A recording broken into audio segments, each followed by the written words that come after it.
Alhamdulillah sahabat-sahabat sekalian, tuan-puan, kita bertemu pada petang ini mengangkat satu tajuk yang berkait dengan baginda Rasulullah sallallahu alaihi wasallam. Ustazah bila dapat tajuk tu tertanya-tanya juga, betul ke ni? Tajuknya adalah Rasulullah sallallahu alaihi wasallam model suami idaman. Jadi ustazah fikir yang datang petang ni mesti suami-suami. Siapa sini datang dengan suami angkat tangan? Mula cari suami tu. Tak ramai suami tu. Ya, itu kalau kira tu suami tu makna isteri 4 tu. Kalau kira nisbah tu. Siapa yang datang dengan suami petang ni tuan-puan sekalian? Sila angkat tangan.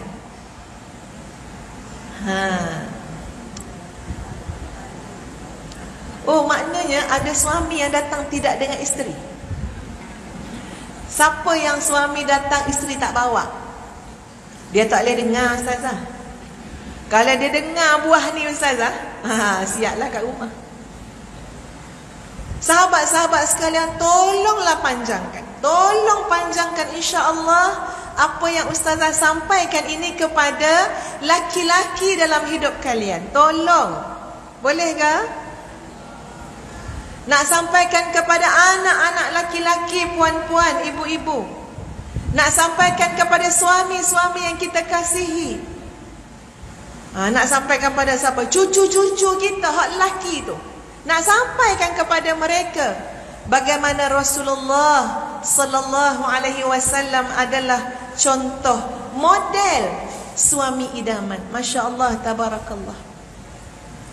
Ustazah baru balik tuan-puan sebenarnya daripada menunaikan umrah dan ziarah Rasulullah sallallahu alaihi wasallam. Balik Jumaat lepas. Ni kira seminggu lah. Ya, lepas tu langsunglah dengan program. Tadi pun dijertih. Alhamdulillah dalam perjalanan dapatlah tidur sekejap. Betul tak tudung ustazah ni? Betul ya? Lupa nak tengok cermin tadi, takut orang ni rengok. Dan sebenarnya rasa kesan daripada ziarah Rasulullah sallallahu alaihi wasallam itu masih rasa lagi, masih kuat lagi. Nanti insya-Allah saya cerita sikit, ya. Cuma sebelum tu sahabat-sahabat sekalian, tak tahu kenapa tadi bila dengar selawat dan sebagainya, saya teringat tentang seorang laki-laki zaman hari ini yang telah mendapat anugerah laki-laki qawam peringkat negeri Kelantan tahun 2020. Seorang laki-laki yang telah mendapat anugerah laki-laki qawam peringkat negeri Kelantan, kalau tak silap ustazah tahun 2020. Yang 2020 tu kalau tak silap, ya. Siapa dia tuan-puan sekalian? Beliau adalah almarhum Ustaz Muhammad Talhah yang baru saja meninggal dunia pada minggu lepas. Ustazah angkat kisah ni tuan-puan sekalian sebab dia dah menang anugerah tersebut dan dia bukan orang lain, dia adalah suami kepada sahabat ustazah. Tuan-puan, sahabat ustazah 10 tahun lepas diuji oleh Allah Subhanahu wa taala, dia sakit, kena jangkitan kuman, masuk dalam ICU, entah wallahu alam tuan-puan sekalian, langsung koma, dan beliau koma selama 10 tahun 2 bulan 10 hari. Masya Allah. Oh ya Allah, Ustaz tak kerti nak fikir macam mana. Macam mana nak terbaring selama 10 tahun 2 bulan 10 hari. Ini dikira oleh adik-beradik dia. Terbaring, koma. Dia pakai wire nak minum, nak masuk makanan. Dijaga oleh suami dia, Ustaz Talhah. Sehari mandi 2 kali. Siapa sini suami mandikan kat tangan? Tak koma lah tu, ya. mandi 2 kali sehari, tuan-puan sekalian, supaya bersih. Selama 10 tahun, 2 bulan, 10 hari, tidak ada apa-apa masalah di belakang dia. Orang panggil bekso tu kan, tak ada. Maknanya apa? Dijaga dengan rapi. Di samping bantuan ibunya sendiri, adik-beradik dia, anak 3 orang. Anak yang kecil tu masa mak dia koma usia 2 tahun, sekarang usia dia sudah 12 tahun, nak masuk 13 tahun. Masya Allah, subhanallah. Kita tengok Facebook dia, tuan-puan, selalu dia duduk dekat isteri dia sambil monolog. Tak tahu dah nak doa apa lagi, kecuali sentiasa setiap hari mendoakan, angkat lagi darjat isteriku ya Allah, angkat lagi darjat isteriku ya Allah, angkat lagi darjat isteriku ya Allah. Allahu Akbar. Dan sebelum isteri beliau meninggal dunia, lebih kurang sebulan yang sudah, ataupun mungkin 2 bulan yang lepas, kalau tak silap ustazah, bermula daripada mungkin bulan 4 ataupun bulan 5, kesihatan suaminya Ustaz Talha, kedua-duanya lebih muda daripada ustazah tiba-tiba kesihatan suami dia merosot. Agaknya menjaga dengan hati, dengan perasaan. Ya Allah, tuan-puan boleh bayang, tuan-puan, kita melihat isteri ataupun pasangan yang kita sayang terlantar macam tu, itu satu bebanan kepada jiwa kita, sebab kita tidak berupaya untuk memberikan dia sebarang kekuatan. La haula wala quwata illa billahil aliyul azim. Bukan tak doa 10 tahun, tuan-puan. Bukan tak ikhtiar 10 tahun, tuan-puan, Allah tak izin, tetap koma. Akhirnya suami jatuh sakit. Orang yang pergi ziarah, sahabat-sahabat yang pergi ziarah, memang terkejut, tak kenal ustaz tu. Seorang ustaz yang nampak sadar lah orang kata, tubuh badan secara fizikal, tapi tiba-tiba jadi kuah kering. Bermula dengan benjolan di leher, lepas tu kena bangun di papah, tuan-puan. Jadi semakin lemah, semakin lemah. Tapi tidak pedulikan tentang kesihatan diri. Sebab apa? Ada isteri nak dijaga. Dan pada satu hari isteri itu meninggal dunia. Saya tengok kawan-kawan hantar gambar, papa lah suami ni dekatkan dengan jenazah isteri. Menung dia tengok jenazah isteri sambil menangis. Dah kebumikan isteri, tuan-puan, diuruskan oleh adik-beradik keluarga yang lain. Langsung dihantarlah beliau ke hospital HUSM kalau tak silap ustazah, untuk dapat rawatan pula. Lepas beberapa hari diberitakan Ustaz Talha akan ditidurkan kerana kuman dalam tubuh badan yang sudah habis menyerang. Masya Allah, subhanallah. Saya rasa dekat nak sebulan lebih juga, tuan-puan, ataupun mungkin hampir sebulan ditidurkan. Sehinggalah minggu lepas kami mendapat khabar Allah sudah memilih suaminya yang mungkin dah menanggung beban melihat isteri yang sakit demikian selama 10 tahun, 2 bulan, 10 hari, untuk tidak lagi menderita, insya-Allah. Tidak lagi menanggung beban penderitaan tersebut.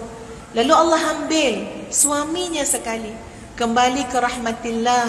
Dan masya-Allah, saya baca dalam Facebook, YB Mumtaz menulis, ini adalah Laila Majnun abad ini, Zarif dan Talha. Bagaimana keluhuran dan keikhlasan seorang suami. Walaupun isteri tak boleh buat apa-apa, tuan-puan, tak boleh nak jaga makan minum suami, tak boleh nak menyantuni suami, tapi ingat, dulu kalian ambil isteri itu dengan nama Allah.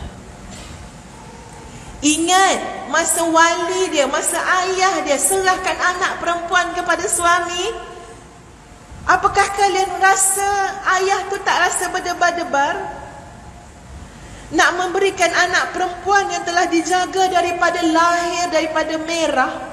Betul ya Hajah ya? Apakah seorang ibu dan ayah tak rasa berdebar-debar nak menyerahkan anaknya pada seorang laki-laki yang tak dikenali? Tapi sebab yakin bahawa akad nikah ini adalah satu perjanjian, satu agreement yang Allah Subhanahu wa taala menjadi saksinya.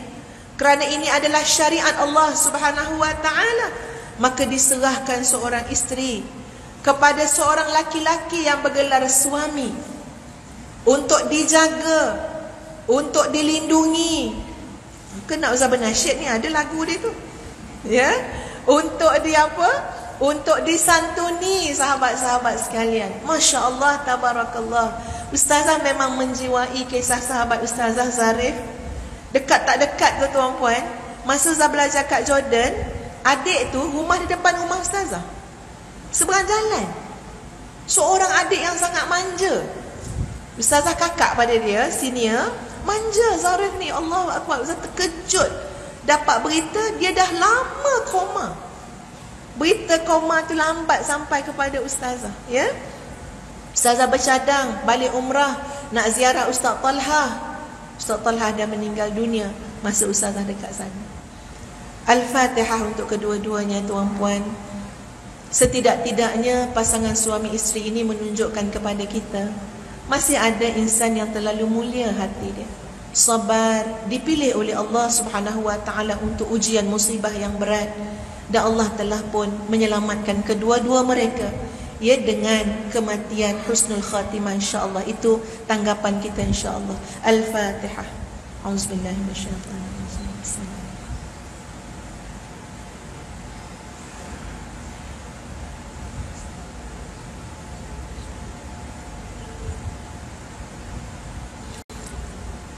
Ustaz terlupa nak bagi pantun kat puan-puan semua.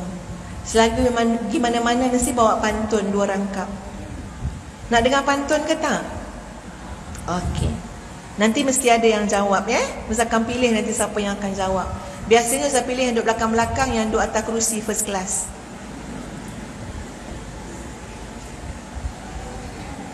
Minta alamat si gadis ayu, muslimat, I love you.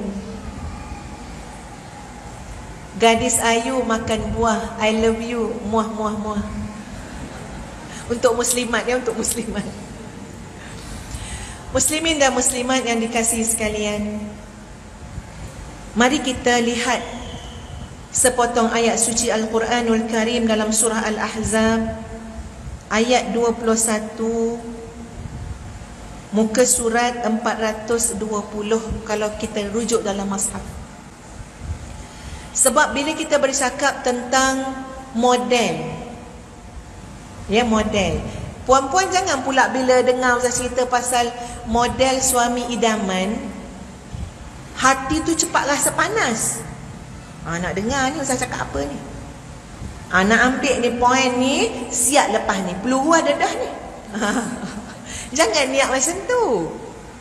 Tak sah niat macam tu, ya.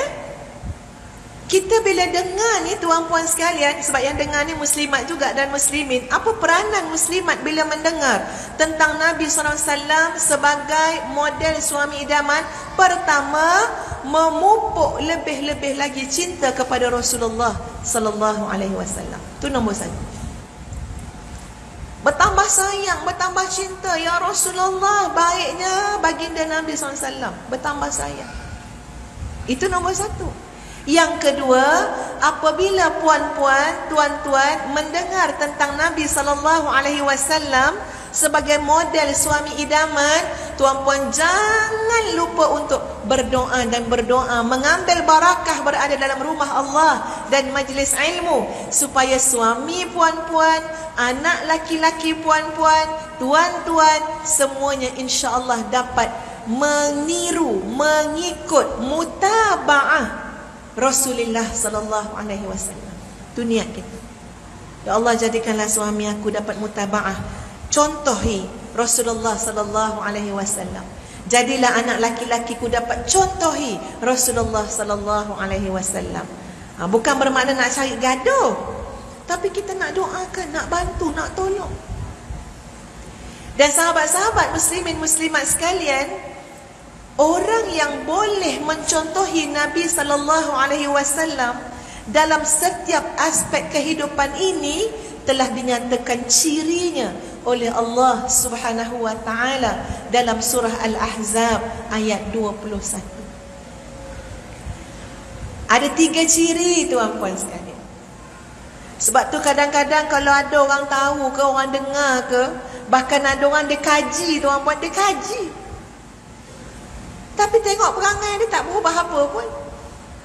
Tak ada apa pun yang berubah.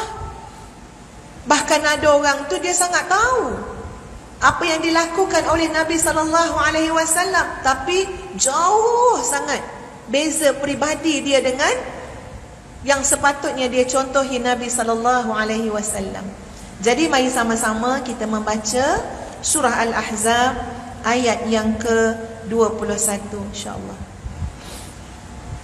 A'udzu billahi minasy syaithanir rajim.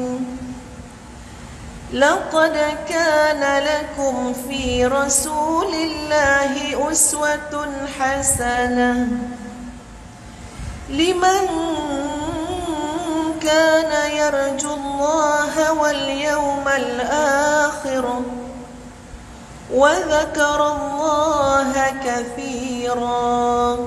Shadaqallahul azim.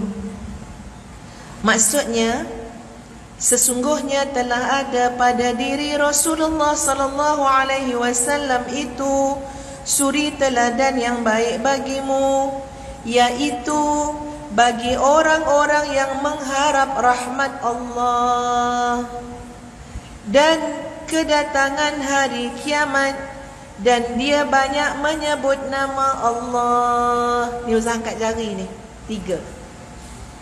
Siapa yang berjaya untuk menjadikan Nabi SAW sebagai contoh teladan?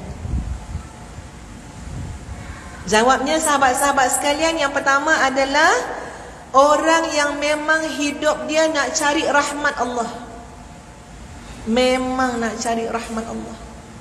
Maka dia akan selongkar kaji tuan-puan tentang diri baginda Nabi SAW. Sebab apa? Sebab aku nak dapat rahmat Allah, maka aku kena jadikan Nabi SAW sebagai contoh teladan.